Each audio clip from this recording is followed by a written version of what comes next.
Hello বন্ধুরা, আসসালামু আলাইকুম। কেমন আছেন আপনারা সবাই? আশা করি ভালো আছেন, সুস্থ আছেন। আই হোক আমিও আমার পরিবারকে নিয়ে ভালো আছি, সুস্থ আছি। প্রতিদিনের মতো আরেকটি ভিডিও নিয়ে আপনাদের মাঝে আবারও হাজির হলাম। আমার দৈনন্দিন জীবনের এই যে সকালবেলা কিন্তু আমি অফ ক্যামেরাতে উঠে ইলমাকে টিফিন তৈরি করে দিয়েছি। একটা পরোটা ভেজে দিয়েছি ইলমাকে, দিয়ে ইলমাকে রেডি করে ওকে আমি স্কুলের অটোতে উঠাই দিয়ে আসলাম। ইলমা স্কুলে চলে গেল, সেটা তো আপনারা দেখতে পেয়েছেন। এখন কিন্তু তালা, ইমানি বাসায় ছিল না, ইমানিও কোচিংয়ে গেছে। তো দরজায় তালা দিয়ে চলে গিয়েছিলাম, এসে দরজা খুলে ভিতরে ঢুকে গেলাম।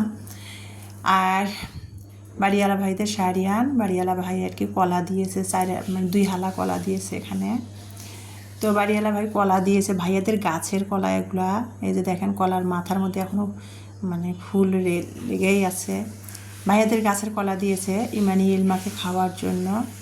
তো সেটা আর কি পলিথিনের ব্যাগ থেকে খুলতেছি। আর আমার ভালো লাগা মন্দ লাগাগুলো তো আমার প্রিয় আপু ভাইয়াদের সাথে শেয়ার করি, আমার দর্শক বন্ধুদের সাথে। ভাইয়ারা কলা দিয়েছে আমার 2 মেয়েকে, গাছের কলা। তো সেটাও আর কি আপনাদের সাথে শেয়ার করে দিলাম। এখন বাজে 9টা, আজকে 9টা। অফ ক্যামেরাতে আমি সাড়ে 8টার দিকে ইলমাকে রেডি করে স্কুলের অটোতে দিয়ে আসলাম। এখন বাজে 9:30 আনুমানিক। তো ভাইয়া যে কলা দিল না, আমি কলাটা সকালে গ্যাসের ওষুধ খেলায় মেসবগুলের পানি দিয়ে খেয়ে যে গ্যাসে মানে ভাইয়াদের বাগানের গাছের কলা, তো ভাবলাম যে কলা একটা খাই, দেখি কেমন লাগে। আসলে বাজারের ফলমূল বলেন, কলা বলেন, এগুলো তো মেডিসিন দিয়ে পাকায়, ফরমালিন দেয়। আর এগুলো বাড়ির কলা, ন্যাচারালভাবে কলাগুলো পেকে গেছে, সেটাই আর কি খুবই ভালো লাগছিল কলাটা। আর যারা বাড়ির কলার গাছ আছে, যারা বাড়ির গাছ পাকা কলা খান, তারাই বোঝেন যে বাড়ির গাছের কলা, গাছ পাকা যে কলাগুলো ন্যাচারালভাবে পাকে 1-2টা করে, সেগুলো কলা খাওয়ার কিন্তু মজাই আলাদা। তো সেই রকমের কলাটা স্বাদ লাগলো ভাইয়া যে কলাটা দিয়েছে। তো যাই হোক, আমি রুটি বানাতে ধরছি, এর ফাঁকে মানে চলে আসলো কোচিং থেকে। যেহেতু 9:30 বাজে, ও 7:30 থেকে সাড়ে 7টা থেকে 9টা পর্যন্ত উদ্ভাসে কোচিং ক্লাস হয়। 9:30টার দিকে চলে আসলো। তো রান্নাঘরে রুটি বানাচ্ছিলাম, দরজা লক করলো, এর ফাঁকে যে দৌড়ে যায় দরজাটা খুলে দিয়ে এসে তারপরে আবার রুটি বানাচ্ছি। আর পানিটা, রুটি বানালে আমি কখনো আটাটা সিদ্ধ করি না, পানি বলক এনে, পানিটা বলক এনে তারপরে আটা ছেনে নেই হাত দিয়ে। কিন্তু আমি কখনো, অনেকে দেখি যে আটা সিদ্ধ করে তারপরে রুটি বানায়, ওই রুটিটা আমরা খাই না। তো পানিটা গরম করে পানিটার বলক এনে তারপরে স্বাদ মতো লবণ দিয়ে আটাটা হাত দিয়ে ছেনে নিলাম। ছেনে নিয়ে তারপরে এই যে রুটিগুলো বানাচ্ছি। আর এই রুটিটা ভালো লাগে খেতে, বিশেষ করে আমরা এভাবেই রুটি খাই। তো আমি যেভাবে খাই, যেভাবে চলি, যেভাবে পড়ি, সেটাই তো আমার ভালো লাগাগুলো আমার প্রিয় আপু ভাই, আমার দর্শক বন্ধুদের সাথে শেয়ার করি, তাই না? আর আমি তো আর রান্নার চ্যালেঞ্জ করি না যে আলাদাভাবে আর কি সেগুলো শেয়ার করব। আমার ডেলি লাইফের ভালো লাগা মন্দ লাগাগুলো, আমি যেভাবে খাই, যেভাবে চলি, সেলাই আর কি ভালো লাগাগুলো শেয়ার করি একটু পারলে। তো এই যে গতকালকে যে খুদের ভাত আর কি, খুদ বিরান যায় যেটা বলে, সেটা রান্না করেছিলাম। তো শুটকি ভর্তা, শুকনো মরিচ ভর্তা বানিয়েছিলাম। তো সেটা খাওয়ার পরে রয়ে গিয়েছিল। তো সেটা দিয়ে আর কি সকালে রুটি খাওয়ার কোনো তরকারি ছিল না। ফ্রিজে রসমালাই আছে, রসমালাই দিয়ে আর প্রতিদিন রুটি খেতে ভালো লাগে না।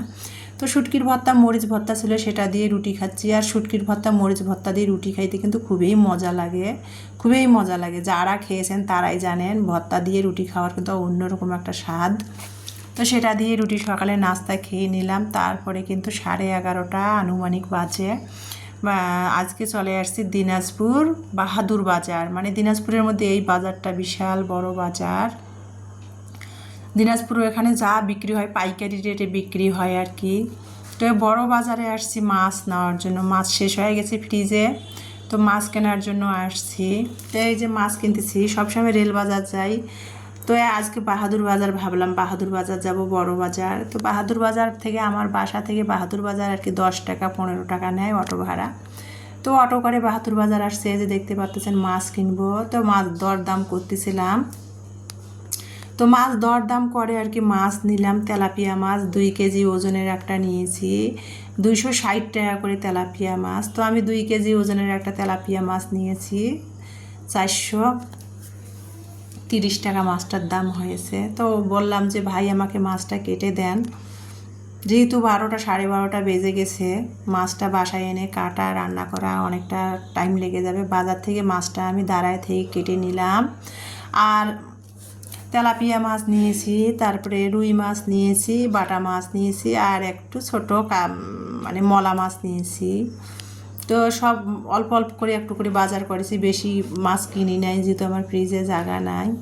তো মাছগুলো দাঁড়ায় থেকে আমি কেটে নিচ্ছি আর কি। ওজন দিয়ে মাছটা নিয়ে দাঁড়ায় থেকে অপর সাইডে ওনারা কেটে দিচ্ছিল, সেটাই আর কি আমার প্রিয় আপু ভাইয়াদের সাথে শেয়ার করতেছিলাম। আর এই যে দেখেন কত পাশে মাছের দোকানে কত বড় একটা বোয়াল মাছ মাঝখান দিয়ে কেটে রেখে দিয়েছে। বোয়াল মাছটা মনে হয় 4 ফিট হবে আর কি, এত বড় একটা বোয়াল মাছ মাঝখান দিয়ে কেটে রেখে দিয়েছে।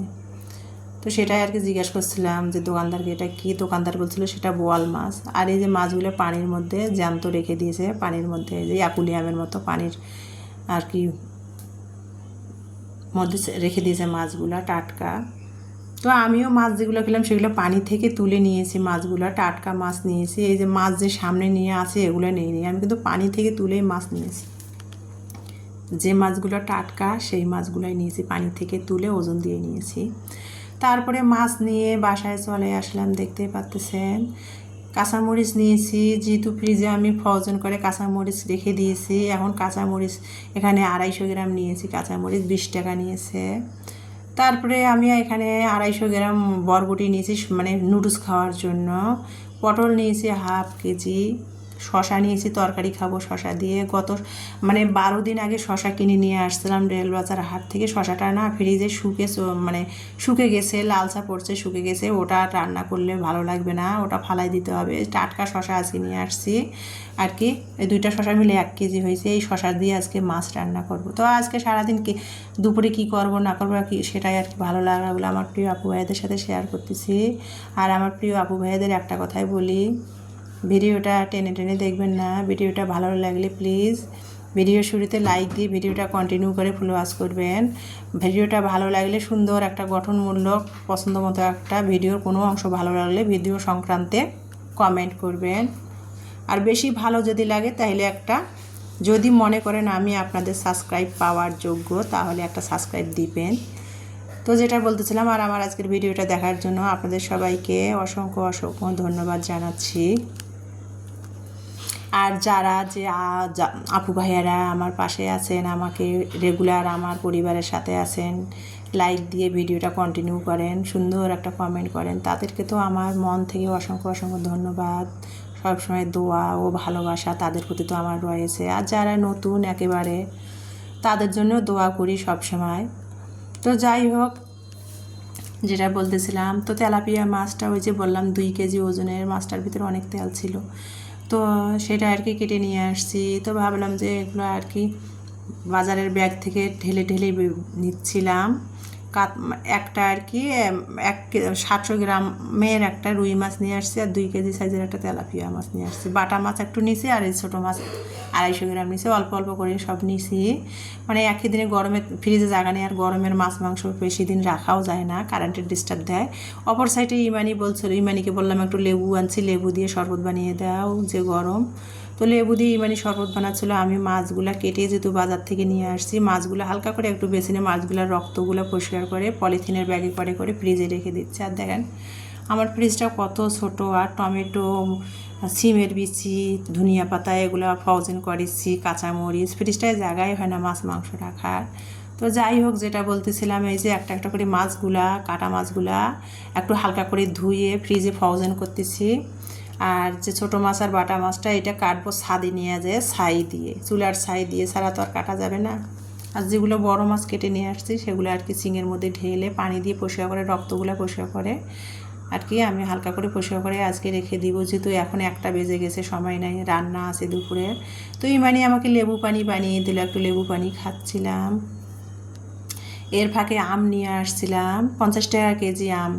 তো হাফ কেজি আম নিয়ে আসছিলাম, তো সেটা 25 টাকা দিয়ে সেই 3টা আমে হাফ কেজি হয়েছে। ইমানি আম দেখে বলতেছিল, আর আমটা খুবই টাটকা। ইমানি আম দেখে বলছিল আম বানাই খাবে। তো লেবুর শরবত খেয়ে ইমানি একটা আম কেটে বানালো, খাচ্ছিল। আমাকে বলছে আম্মু একটু খেয়ে দেখো। তো আমি মাছ কাটতেছিলাম আর আম একটু মুখে দিয়ে দেখলাম, যদিও আমি মাছ বাজার থেকে আসছি, মাছ কাটছিলাম, হাতে অনেক আইস্ট গন্ধ। তো যাই হোক, এই যে ফ্রিজ ছাদ থেকেও কিন্তু আমি মাছগুলো, ছোটো মাছগুলো কেটে আনলাম, এনে ফ্রিজে রেখে দিলাম। আজকে আর ছোটো মাছ রান্না করবো না। ওই যে বলতেছিলাম শশা আনিয়ে রাখলে আগের শশাটা ফালাই দেওয়ার লাগছে, সাথে সাথে রান্না করি নাই। তো আজকে ভাবলাম টাটকা শশা নিয়ে আসছি, টাটকা শশা দিয়ে আজকে বাটা মাছ রান্না করব। তো বাটা মাছ এখানে আমরা মানুষ যেহেতু কম, বাটা মাছ আমি কয়েকটা নিয়েছি পরিমাণ মতো আজকের জন্য, বাকি কয়েকটা ফ্রিজে রেখে দিয়েছি। তো বাটা মাছটা ভাবলাম যে ভেজে তারপরে শশা কাটবো, গরম পড়ছে, অনেক সময় হয়ে গেছে মাছটা কাটতে, বাছতে, গোছাতে, ফ্রিজে ফ্রোজেন করতে।